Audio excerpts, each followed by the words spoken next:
Hey everyone, you're welcome to another cooking tutorial, and in today's tutorial I'll be showing you guys how to fry the best fluffy puff puff.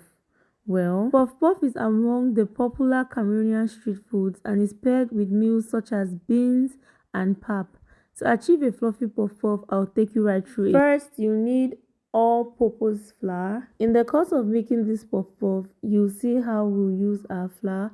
So this is the quantity of all-purpose flour I'll be using. You can sift your flour, that all depends on you. Secondly, we'll need some sugar. However, some people love their puff puff sweet, others love it salty, whereas there are some people who love a blend.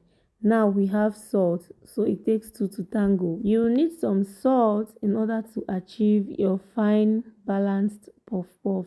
Well, this is actually not compulsory. You can either mix the salt in your flour or sugar. You'll need some yeast to help your puff puff rise.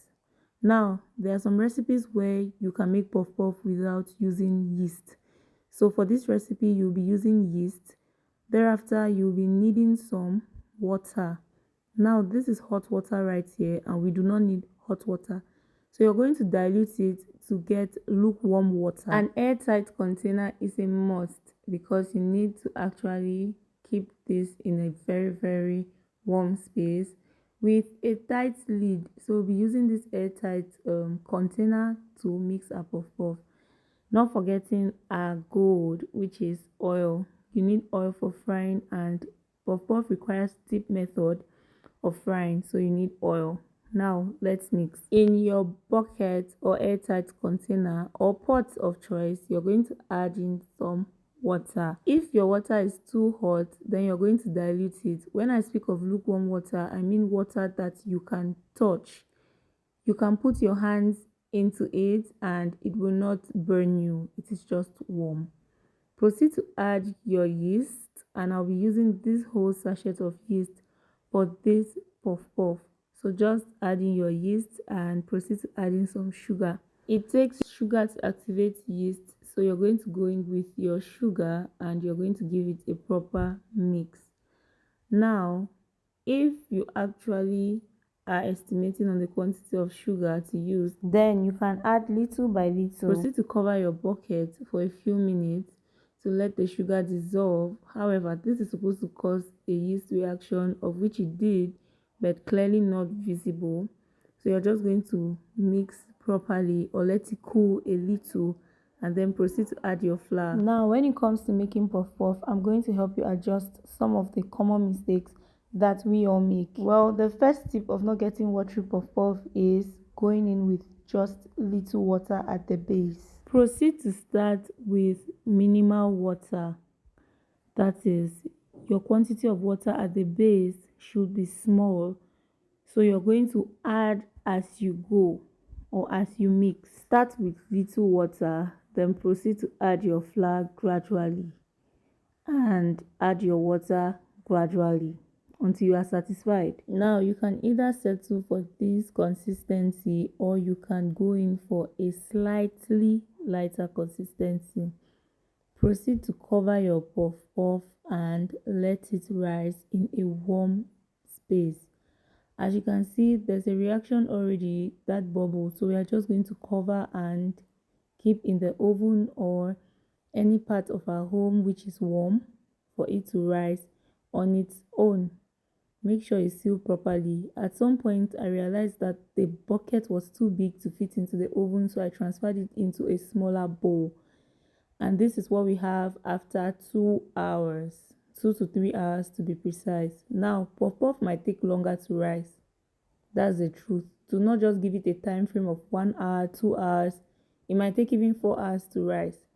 So this is how you proceed to scoop your puff puff. Once it must have risen, then you're going to proceed to beat it properly to incorporate everything and release the air.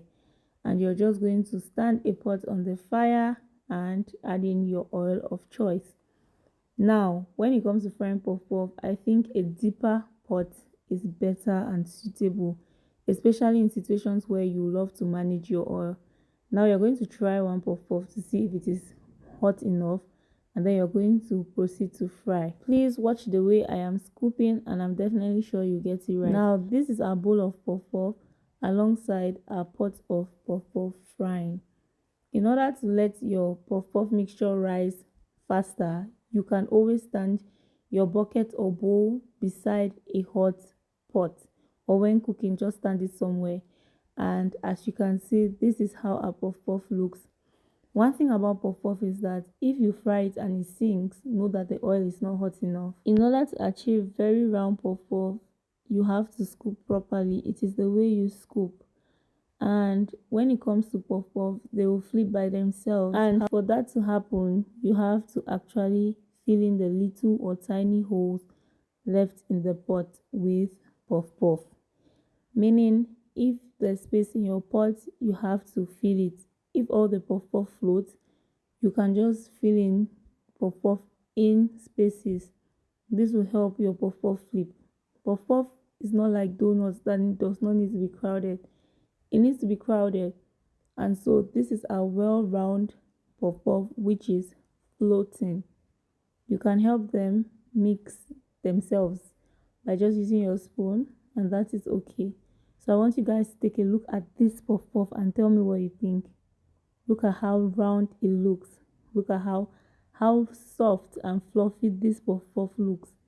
Let me know if you'll be trying out this recipe. Let me know in the comment section, and I'll see you guys in my next video. Lamin Akonjom got nothing on me because look at how round and fine this puff puff is.